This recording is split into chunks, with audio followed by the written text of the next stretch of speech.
سخت‌ترین کار برای تو چیه؟ فهموندن حرف به یک آدم نفهم سخت‌ترین کار. یه کسی که یعنی نمیخواد که بفهمه. من اون خیلی کار سختیه ولی شما میتونی انجامش ندی. آدم که نمیخواد بفهم. سخت‌ترین کار دنیا دوست داشتن کسیه که دلش نمیخواد دوستش داشته باشه. این خیلی سخته. ولی تو مایلی که دوستش داشته باشی. من کارهای سخت رو دوست دارم. کسی که نمیخواد دوستش داشته باشی سری با بهش بگیر خب خدا نگهدار. خب تو نمیتونی که دوستش نداشته باشی.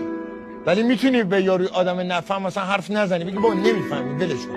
ولی در درونت نمیتونی دوستش نداشته باشی. من ندانستم از اول که تو بی مهر و وفایی، عهد نابستن از آن به که به بندی یا نپایی.